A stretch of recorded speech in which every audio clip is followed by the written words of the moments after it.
더불어민주당이 일정 금액 이상 수익을 낸 기업은 일시적으로 법인세를 더 내는 방안을 검토 중입니다.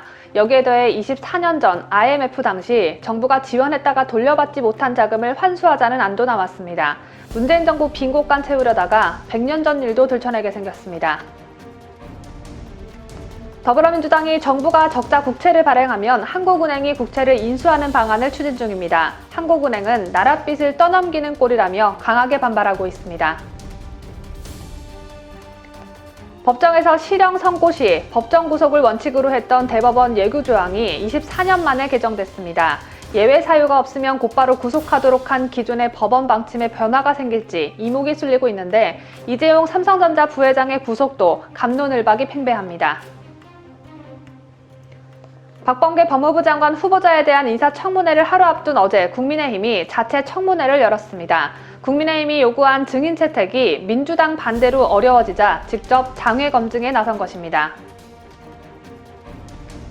이용구 법무부 차관이 택시 운전기사를 폭행한 당일 백운규 전 산업통상자원부 장관 자택에서 백정 장관 부부와 술자리를 함께한 것으로 알려졌습니다. 자택에서 술을 함께 마실 정도로 친분이 두터운 사이인가 봅니다.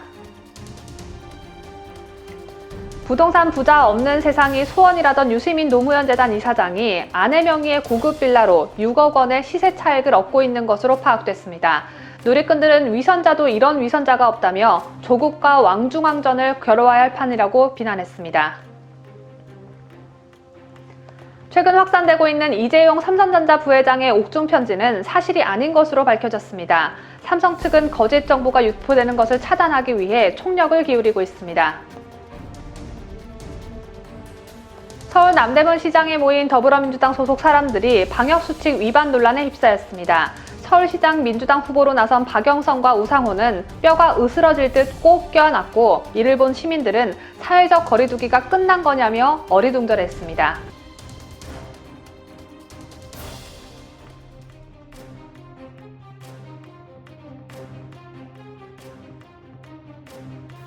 시청자 여러분 편안한 주말 보내셨습니까? 이번 한 주도 저희 뉴스 데일리 베스트와 함께 활기찬 한 주 시작하시길 바라겠습니다. 오늘 저희가 준비한 뉴스 본격적으로 시작합니다. 더불어민주당이 며칠 전 코로나 피해 지원 명목으로 손실보상법, 이익공유법, 사회연대기금법 등 이른바 상생삼법을 만들겠다고 밝혔습니다. 필요할 때마다 주는 재난지원금과는 달리 이 같은 법안들이 법제화될 경우 수십조 원의 재정이 반복적으로 필요하게 되는데요. 이른바 상생삼법에 대해 간략하게 설명해드리자면 우선 손실보상법은 말 그대로 코로나 방역으로 영업이 금지된 업종엔 손실 최대 70%까지 지원하는 내용을 담고 있습니다. 매월 필요한 예산이 무려 24조 7천억 원가량이라고 하는데요. 올해 우리나라 국방 예산이 52조 정도라고 하니까 굉장한 예산이 소요된다고 볼 수 있습니다. 이익공유법과 사회연대기금법은 이익공유제와 관련된 법안들입니다. 이익공유법은 대기업 등이 출연금을 통해 이익을 협력업체와 공유할 경우 출연금의 최대 20%까지 법인세 공제 등 혜택을 주는 내용이고요. 사회연대기금법은 정부 출연금과 기업 기부금 등으로 기금을 마련해 피해 업종을 지원하자는 내용을 담고 있습니다. 홍남기 경제부총리가 재정은 화수분이 아니다라고 말한 것처럼 이 법안들이 실현된다면 막대한 예산이 필요하고 이와 더불어 자유시장 경제체제를 훼손할 수 있다는 비판을 받고 있습니다. 이들이 코로나 위기 탈출이라는 그럴싸한 미명으로 174석 집권당의 이점을 살려 포퓰리즘으로 또 한번 4월 재보궐선거를 준비하는 듯한 그런 인상이 매우 강하게 듭니다. 이런 가운데 민주당은 사회적 연대기금 조성을 위해 고소득자의 소득세와 기업의 법인세를 일시적으로 인상하는 방안도 논의 중인 것으로 알려졌습니다. 여기에 더해 무려 24년 전 외환위기 때 정부가 지원했다가 못 돌려받은 자금을 환수하자는 안도 나왔다고 합니다. 오늘 첫 소식 강추천 기자가 보도합니다. 민주당은 사회적 연대기금 조성을 위해 고소득자의 소득세와 기업의 법인세를 일시적으로 인상하는 안을 논의 중인 것으로 알려졌습니다. 민주당 코로나 양극화 극복 TF 관계자는 예를 들어 기준을 연소득 10억 원 이상 개인과 연매출 3천억 원 이상 기업으로 좁히는 방안을 검토 중이라고 말했습니다. 2018년 기준 대상 기업은 1,300여 곳에 달합니다. 이 가운데 여당은 코로나 유행 전후로 일정 기준 이상 수익을 더 냈을 경우 세율을 일시적으로 인상하겠다는 구상입니다. 뿐만 아니라 97년 IMF 외환위기 당시 정부가 부실한 금융기관을 살리기 위해 투입했던 세금, 공적자금을 환수하는 방안도 검토 대상입니다. 당시 금융권에 168조 7천억 원이 지원됐는데 현재 51조 5천억 원이 미회수 상태입니다. 민주당 관계자는 정부의 금융기관 보유 지분을 매각하거나 적극적인 부실채권 정리 방식으로 공적자금을 회수할 수 있다고 밝혔습니다. 이 같은 민주당의 움직임에 일각에선 비판 여론이 제기되고 있습니다. 코로나 팬데믹에 다른 주요국들은 기업 규제 풀어주고 감세까지 하며 기업들을 독려하고 나서는데 민주당의 이 같은 법안들은 오히려 기업들의 돈을 한 푼이라도 더 뜯고 옥죄려는 게 아니냐는 비판입니다. 또한 코로나 지원금 몇십만 원으로 온갖 생색은 다 내면서 뒤로는 세금을 뜯어갈 궁리만 한다는 비판도 제기되고 있습니다. 자유대한민국을 수호하는 유대배, 강추천입니다. 더불어민주당이 자영업자들의 손실보상제를 추진하면서 정부가 적자 국채를 발행하면 한국은행이 이를 모두 인수하는 사기꾼 같은 방안을 제시했습니다. 중앙은행의 발권력을 기반으로 나랏빚을 사실상 무제한적으로 내겠다는 것인데 이 같은 방식이 정치권의 각종 포퓰리즘 법안에 적용되면 국가 채무가 순식간에 급증할 것이란 우려가 나옵니다. 이와 함께 자영업자들의 임대료를 강제로 소급 인하하는 내용도 함께 제시됐는데 외눈박이 물고기처럼 한쪽만 바라보는 이런 법안을 발의한 자는 누구인지 강추천 기자가 보도합니다. 24일 관계부처에 따르면 더불어민주당 민병덕 의원은 코로나 바이러스 감염병 극복을 위한 손실보상 및 상생에 관한 특별법안을 대표 발의했습니다. 법안은 국가는 손실보상금 및 위로금의 재원을 충당하기 위해 국채를 발행하고 발행한 국채는 한국은행이 매입하며 매입 금액은 정부 이관 후 소상공인 및 국민에게 지급한다고 돼 있습니다. 한국은행이 발권력을 가진 기관이라는 점을 고려하면 사실상 무제한으로 적자 국채를 발행해 현금을 살포하겠다는 것으로 풀이됩니다. 월 24조 7천억 원에 이를 것으로 추산되는 필요 재원을 이 같은 방식으로 조달하면 이 금액만큼의 적자 국채가 고스란히 나랏빚으로 쌓이게 됩니다. 올해 940조 원 규모로 전망되는 국가 채무가 당장 1,000조 원을 넘을 것이란 지적이 나오는 마당에 민주당이 이 같은 법안을 줄기차게 내놓고 있는 이유는 보궐선거용 퍼주기쇼를 펼치기 위함으로 보여집니다. 한국은행은 이런 재원 마련 방침에 반대하고 있습니다. 한국은행 관계자는 이 같은 방안은 바람직하지 않아 한은으로서는 받아들이기 힘들다고 말했고 김소영 서울대학교 경제학부 교수는 한은이 정부가 발행하는 국채를 직매입하는 법안은 한은의 통화정책 운영 권한을 흔들 것이라며 장기적으로 통화 가치가 하락하고 외국인 투자자 이탈로 이어질 수 있다고 우려했습니다. 민병덕 더불어민주당 의원이 대표 발의한 자영업 손실보상법은 자영업 임대료를 강제로 소급 인하하는 내용도 함께 담고 있습니다. 법안은 임대인이 코로나로 감염병의 방법에 따른 행정명령을 받은 임차인에 대해 집합금지 업종은 해당 기간 임대료의 30%, 영업 제한 업종은 15%를 의무적으로 인하하도록 했습니다. 특히 이 조항은 법이 공포되기 이전에 받은 임대료에 대해서도 소급 적용하도록 했습니다. 앞서 같은 당 이동주 의원도 집합금지 조치를 받은 임차인에게 임대료를 청구하지 못하도록 하는 상가임대차 보호법 개정안, 일명 임대료 멈춤법을 내놨지만 이 법안에는 기존 임대료에 대한 소급 적용 내용은 없었습니다. 전문가들은 위헌 법안이라고 비판하고 있습니다. 최준선 성균관대 법학전문대학원 명예교수는 소급입법에 의해 재산권을 박탈당하지 않도록 한 헌법을 정면으로 위반한 것이라고 지적했습니다. 임차인들과 자영업자들의 표를 얻기 위해 임대인들의 재산권을 마구마구 침해하는 더불어민주당 소식을 전한 저는 뉴스데일리 베스트 강추천입니다. 지난 18일 이재용 삼성전자 부회장이 실형을 선고받고 법정 구속됐습니다. 일선 법관들 사이에선 이 부회장의 법정 구속을 놓고 이런저런 말들이 많았다고 하는데요.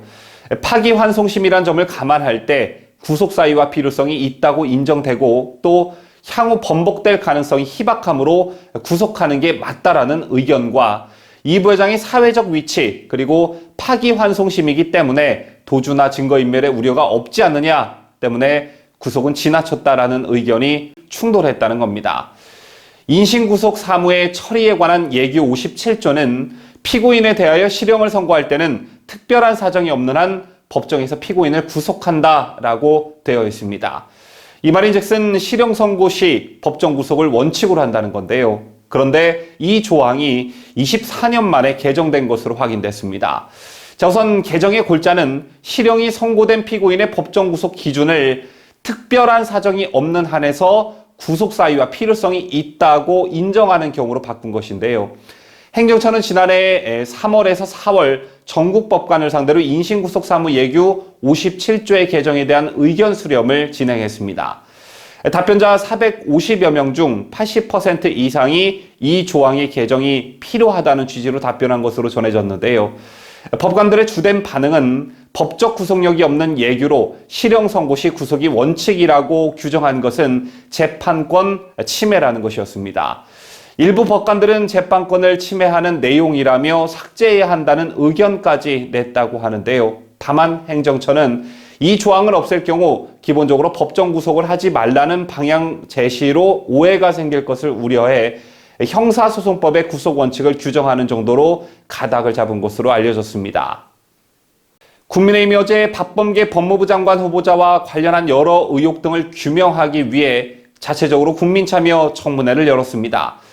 더불어민주당이 오늘로 예정되어 있는 인사청문회에 야당의 모든 증인 참고인 신청을 거부하자 내놓은 고육지책이었는데요. 이 자리에는 사시 존치 모임 대표를 맡고 있는 이종배 씨와 김수현 변호사가 참석했습니다. 이종배 대표는 지난 2016년 11월 당시 국회 법사위 더불어민주당 간사였던 박범계가 사법시험 존치를 주장하며 면담을 요구한 고시생들에게 폭행과 폭언을 가했다고 주장했고, 김수현 변호사는 지난 2018년 지방선거 당시 제기됐던 민주당 대전시장 공천 헌금 의혹과 관련해 박 후보자가 관련 내용을 알면서도 방조했다라고 주장한 바 있습니다. 하지만 민주당은 이 두 명을 증인 신청한 국민의힘의 요구를 묵살했죠. 여러분께서도 언론 보도를 통해 익히 잘 알고 계시다시피 이 두 건 말고도 그간 박범계 후보자와 관련한 의혹들은 하나 둘씩 쌓여 눈덩이처럼 불어나 있는 상태입니다. 이런 와중에 박범계와 관련한 새로운 의혹이 제기됐습니다. 다단계 불법 주식 투자 혐의 등으로 경찰에 붙잡힌 투자업체 대표가 박범계 법무부 장관 후보자와의 친분을 과시해서 투자금 유치에 나섰다는 의혹입니다. 보도에 강혜국 기자입니다. 국민의힘 김도읍 의원실에 따르면 지난해 11월 경찰청 중대범죄수사관은 전국적으로 비인가 회사들을 설립한 뒤 다단계 방식으로 비상장 주식을 불법으로 중개한 혐의 등으로 투자업체 대표 김모 씨를 기소 의견으로 검찰에 송치했습니다. 현재까지 파악된 비상장 주식 투자액만 2천억 원 이상으로 실제 규모는 이보다 더 클 것으로 경찰은 판단하고 있습니다. 야당은 업체 대표 김 씨가 투자금 유치에 한창이던 2018년 8월 전남 담양에서 야유회 행사를 개최했다는 점에 주목하고 있습니다. 김 씨는 친여지지 모임인 못난 소나무 운영진이기도 했는데 이 단체 명의로 야유회 개최를 지시하면서 고객들도 행사에 다 오게 하라고 했다는 것이 당시 업체 직원들 진술입니다. 실제 이날 행사에는 대전 서구를 지역구로 두고 있던 박 후보자가 찾아왔습니다. 야유회장에는 박범계 국회의원님 환영합니다라는 플래카드도 내걸렸는데요. 이날 김 대표가 박 후보자와 어깨 동무하면서 노래를 부른 직후 투자금이 평소보다 2배 이상 몰렸다고 내부 관계자들은 전했습니다.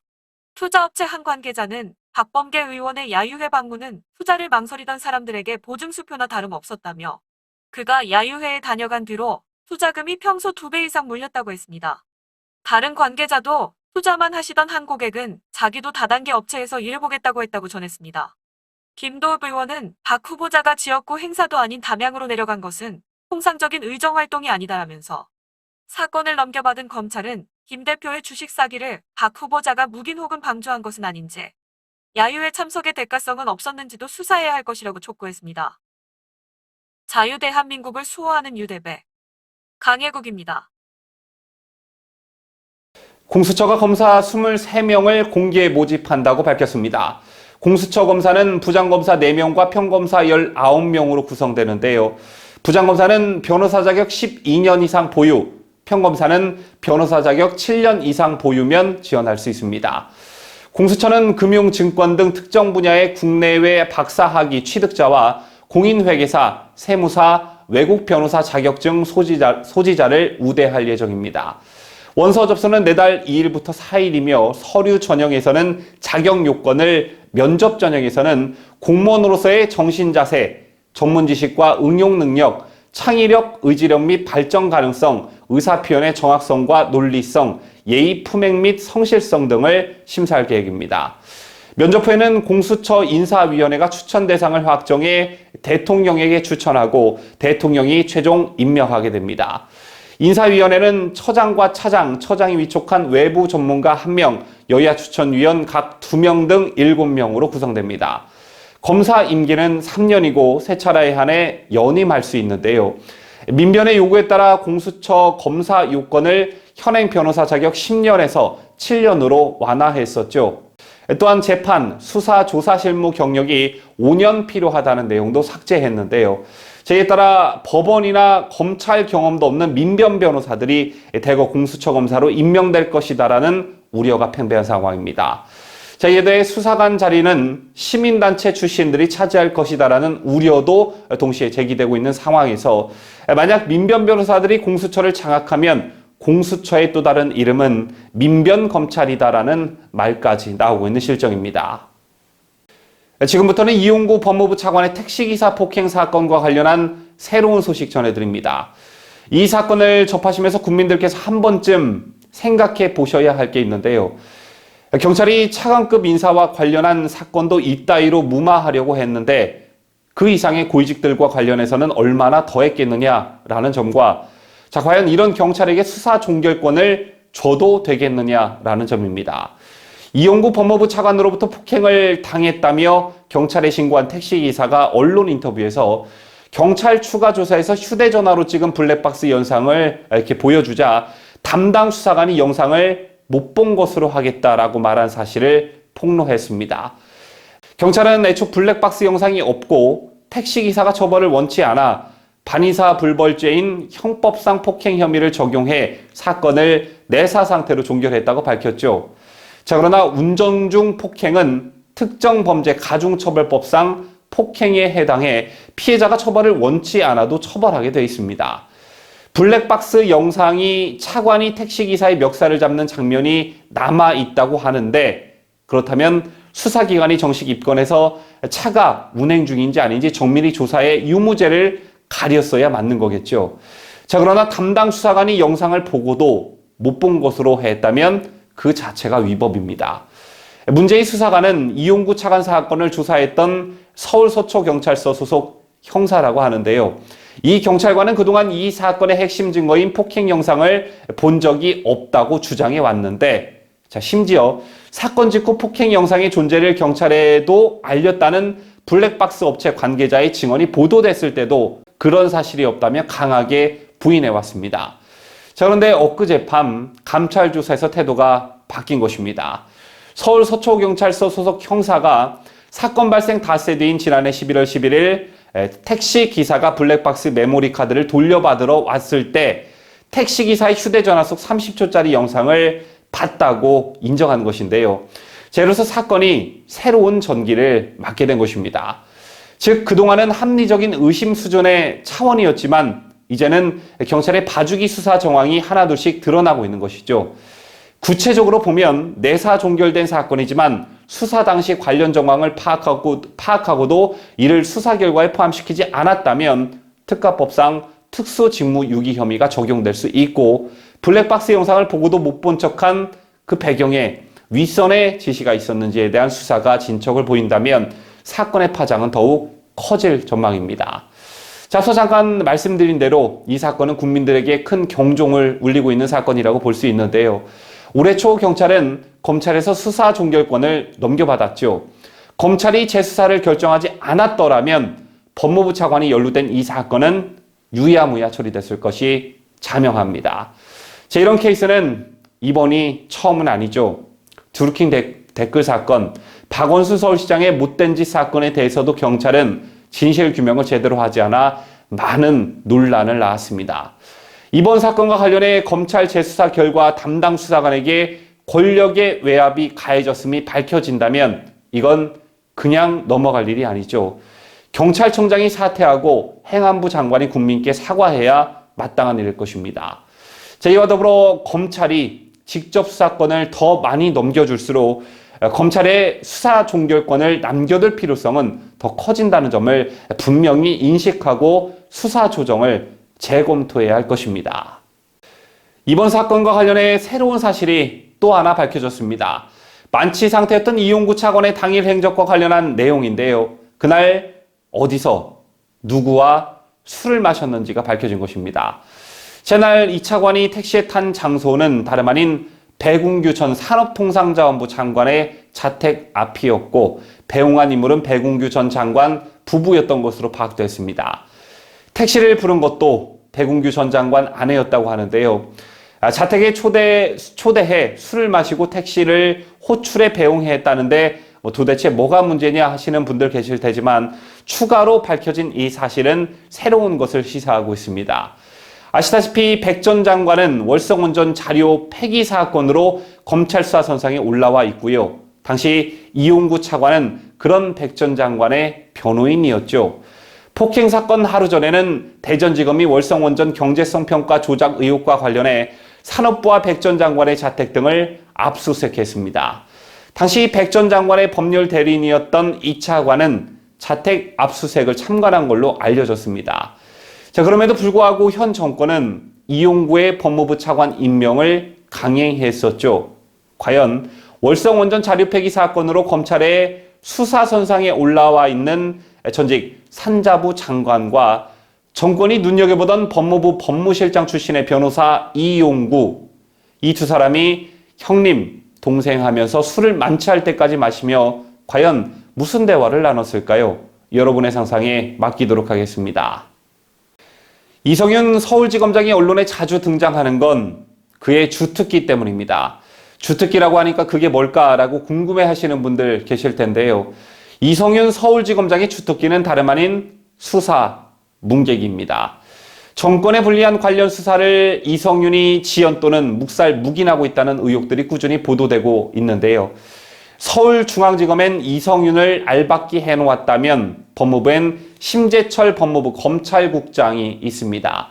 국민들께서 검찰국장의 이름까지 기억하게 된 건 그가 추미애 법무부 장관 라인으로 분류가 됐고 그동안 행적이 이성윤 중앙지검장 못지 않았기 때문일 텐데요. 얼마 전 유시민 노무현재단 이사장이 한동훈 검사장이 노무현재단 계좌를 사찰했다는 과거 자신의 주장이 허위였다며 공개 사과를 했었죠. 그런데 작년 6월 당시 심재철 대검 반부패 강력부장이 검찰이 금융정보분석원으로부터 유시민 노무현재단 이사장과 노무현재단과 관련해 의심자금 흐름을 통보받았는지 여부를 확인했던 것으로 전해졌습니다. 이게 과연 어떤 의미를 갖는지 강수청 기자가 보도합니다. 작년 6월 당시 심재철 대검 반부패 강력부장이 검찰이 금융정보분석원으로부터 유시민 노무현 재단 이사장과 노무현 재단과 관련해 의심자금 흐름 통보를 받았는지 여부를 확인했던 것으로 전해졌습니다. 심 검사장은 당시 휘하의 대검 과장을 건너뛰고 금융정보분석 업무를 담당하는 대검 수사관에게 직접 노무현 재단과 유 이사장 관련 금융정보분석원 통보가 있었는지 확인해보라는 취지의 지시를 내렸던 것으로 전해져 그 배경을 놓고 의혹이 제기되고 있는데요. 법조계에선 심 검사장이 굳이 보고라인을 건너뛰고 그런 지시를 내린 것은 누군가로부터 한번 알아봐달라고 부탁을 받았을 개연성이 크다는 얘기가 나옵니다. 계좌 추적은 수사기관이 법원 영장을 받아 진행하는 것으로 금융정보분석원에 수상한 자금 거래 통보와는 별개의 과정입니다. 계좌 추적 대상이 되면 일정 기간이 지나서 금융기관을 통해 당사자에게도 통보되는데요. 하지만 검찰에 대한 금융정보분석원 통보는 그런 절차가 없습니다.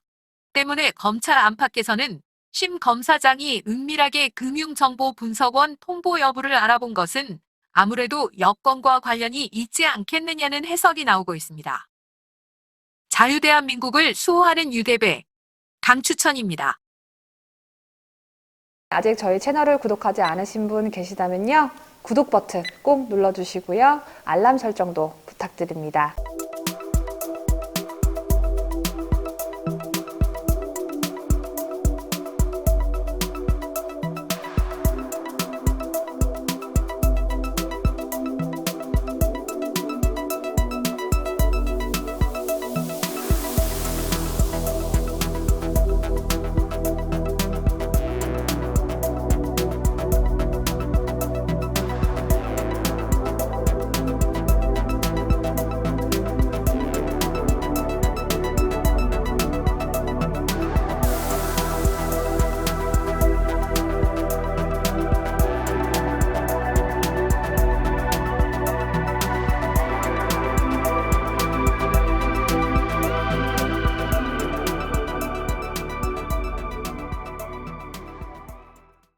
입으로 흥했던 유시민 노무현 재단 이사장이 그 입으로 망하고 있어 화제입니다. 유시민은 검찰이 본인 재단의 은행 계좌를 들여다봤다고 헛소리를 했다가 사과를 했는데 당사자로 지목됐던 한동훈 검사장은 법적 대응을 예고했죠. 그런데 이 외에도 유시민이 거주하고 있는 아내 명의의 서울 서초구 고급 빌라가 3년 사이에 무려 6억 원이 오른 것으로 나타나면서 과거 유시민이 나불나불거렸던 그 입이 또 주목받고 있습니다. 내가 하면 로맨스, 남이 하면 불륜이라는 뜻의 내로남불 논란이 예상되는 이 소식은 강혜국 기자가 보도합니다. 지난 23일 매일신문은 유시민 이사장의 아내 한모 씨가 서울 서초구 방배동의 195.65제곱미터, 약 59평 규모의 빌라를 2017년 12월 대출 없이 13억 7천만 원에 구입했다고 보도했습니다. 신문에 따르면 이 빌라의 시세는 약 20억 원입니다. 유시민 일가가 3년여 사이 최소 6억 원 이상의 시세 차익을 보고 있는 셈입니다. 유시민은 또 2019년 2월 이 빌라로 전입했지만 이달 15일이 돼서야 법원에 거주지 이전을 신고해 등기 혜택, 법인 이사장의 거주지 이전 등 변경사항 미신고가 발생했다고 신문은 전했습니다. 이 같은 사실이 알려지자 네티즌들 사이에서는 유시민을 향한 내로남불 비판이 쏟아졌습니다. 앞서 유시민은 지난달 25일 유튜브 채널 알릴레오 시즌3에서 새해 소망을 묻는 질의에 더는 땅을 사고 팔면서 부자가 된다는 생각조차 할 수 없는 세상이 됐으면 좋겠다며 강력하고도 혁신적이고 상상할 수 없는 부동산 정책이 나왔으면 좋겠다고 말했습니다. 지난 25일이니까 이 말을 한 지 한 달도 안 된 것입니다. 정말 기가 막히죠. 그러자 네티즌들은 해당 기사 댓글을 통해 내로남불 아주 징하다 징해. 앞에서는 정의로운 척 소탈한 척, 서민만을 위하는 척, 온갖 생색 다 떨더니만 봐라. 아무리 선한 척 탈을 쓰고 있어도 인간의 본성은 결국 이런 거다. 시세 차익을 남긴 게 잘못된 게 아니라 위선이 잘못된 거지 등의 반응을 보였습니다. 정경심 남편, 조국과 함께 대한민국 최고의 위선자로 평가받는 유시민 소식을 전해드린 저는 뉴스데일리 베스트 강혜국입니다. 최근 온라인을 중심으로 이재용 삼성전자 부회장의 옥중 특별회견문이란 제목을 단 글이 확산되고 있는 것과 관련해 사실이 아닌 것으로 밝혀졌습니다. 삼성 측은 거짓 정보가 유포되는 것을 차단하기 위해 총력을 기울이고 있으나 확산세가 지속되고 있다는데요. 교정당국에 따르면 이 부회장이 수감 중인 경기도 우양시 서울구치소는 코로나19 거리두기 3단계가 적용 중인 교정시설로 현재 일반 접견이 전면 중단된 상태입니다. 이에 따라 변호인 접견은 횟수와 시간 제한 없이 가능하지만 대면 접견은 이루어지지 않고 있다고 하는데요. 변호인 역시 재소자와 접견인의 공간이 물리적으로 차단된 일반 접견실에서 접견만 가능한 상태로 전해집니다. 이에 따라 접견을 통해 재소자와 변호인이 직접 문서를 주고받은 것도 불가능합니다. 다만 교정직원 등을 통한 문서 전달은 가능하다는 설명입니다. 이와 관련해 삼성전자 측은 변호인 확인 결과 이 부회장의 옥중 회견문이란 것은 절대 존재하지 않는다고 공식적으로 밝혔습니다. 일각에서 이 부회장 측이 고의로 해당 회견문을 유포했다는 의혹은 성립 불가능하다는 설명인데요. 또한 삼성 본사를 제3국으로 옮기겠다는 내용은 현실적으로 불가능합니다. 상법상 주식회사의 본사 주소지를 이전하기 위해서는 주주총회 의결을 통해 장관을 바꿔야 하기 때문인데요. 이 부회장은 현재 삼성전자를 비롯해 어떠한 삼성 계열 상장 법인의 등기이사가 아니기 때문에 스스로 본사 이전을 결정할 수가 없습니다. 코로나 바이러스 백신 접종 계획이 이번 주에 공식 발표될 예정입니다. 접종 계획에는 백신의 우선 접종 대상이나 일정 물량 등에 대한 세부 내용이 포함될 것으로 보여지는데요. 고재영 중앙방역대책본부 위기소통팀 팀장은 23일 정례 브리핑에서 코로나19 백신의 예방접종 시행과 관련한 브리핑을 28일 목요일에 진행한다고 예고했습니다. 백신 접종 계획에는 다음 달 초부터 순차적으로 도입되는 코로나19 백신을 누가 어떻게 맞을 것인지 등이 담길 것으로 보여집니다. 백신을 맞고 난 뒤 이상 반응이 나타난다면 어떻게 관리할지 등 백신 부작용에 대한 대비책이 포함될 가능성도 점쳐지고 있습니다. 한편 정부는 백신 접종을 위해 위탁 의료기관 1만 곳과 접종센터 250곳을 지정해 운영하기로 했는데 이 가운데 150곳은 선정이 끝난 것으로 알려졌습니다. 나머지 100곳은 전국 지자체로부터 후보지 신청을 받고 있는 것으로 파악됐습니다. 더불어민주당 서울시장 보궐선거 후보자들이 시장 상인들의 고충을 듣겠답시고 떼거지로 몰려다녀 논란이 일고 있습니다. 지난 23일 서울시장 후보 민주당 경선을 앞둔 박영선과 우상호 그리고 민주당 대표를 맡고 있는 이낙연은 서울 남대문 시장을 찾아 단체로 뜨끈한 어묵을 사드셨습니다. 시장 상인들을 살피러 나온 건지 식사를 하러 나온 건지 구분이 되지 않았던 현장에서는 지지자와 주요 당직자 수십여 명이 사회적 거리두기를 준수하지 않고 시장 골목을 가득 메워 코로나 감염을 우려하는 목소리가 나왔습니다. 이낙연 민주당 대표와 두 후보가 가게를 방문할 때마다 지지자들과 시민들이 한데 엉켜 큰 혼잡을 빚었는데 가게를 방문할 때마다 방명록을 작성하고 손 소독하는 과정이 생략되는 등의 방역수칙이 잘 지켜지지 않는 부분이 지적됐습니다. 남대문 시장의 한 상인은 사회적 거리두기는 어디에다 두고 저렇게 몰려다니면 어떡하냐며 높으신 분들이 모범을 보여야지 라고 말하기도 했습니다. 또 다른 한 상인은 거리두기 한답시고 상인들 다 죽여놓고 자신들이 필요하면 거리두기고 뭐고 신경도 안 쓴다라며 쓴소리를 하기도 했습니다.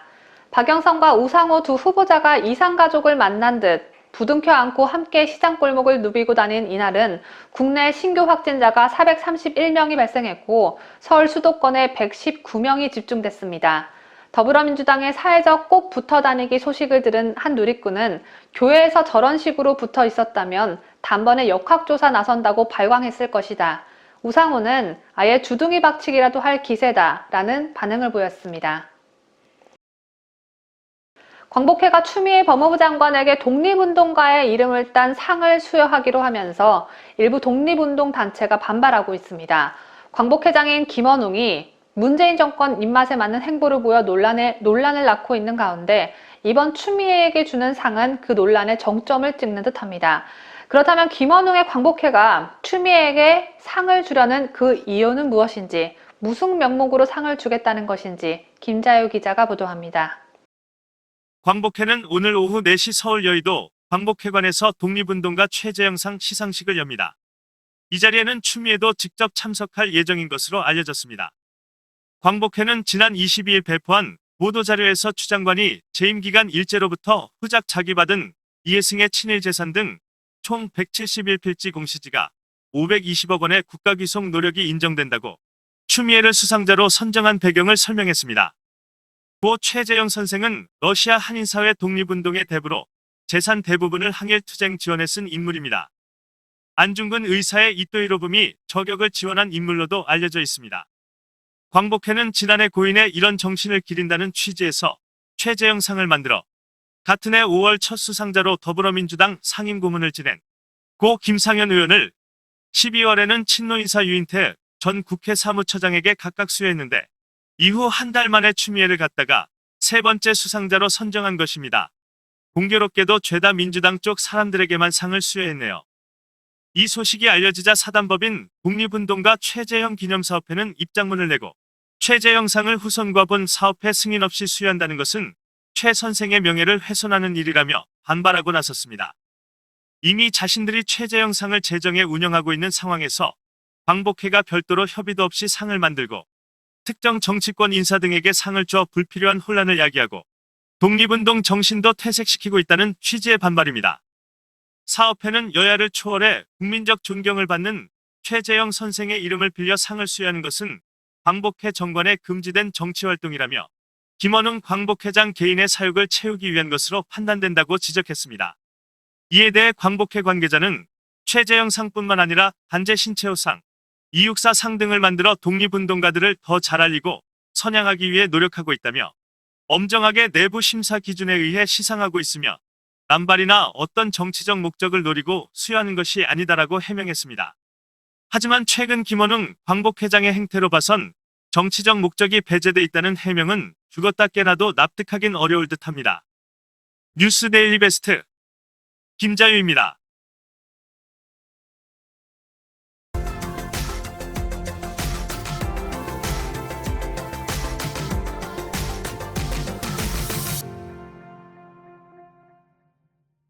이상으로 저희가 준비한 뉴스를 모두 마치도록 하겠습니다. 어느덧 새해를 시작한 1월도 막바지로 치닫고 있습니다.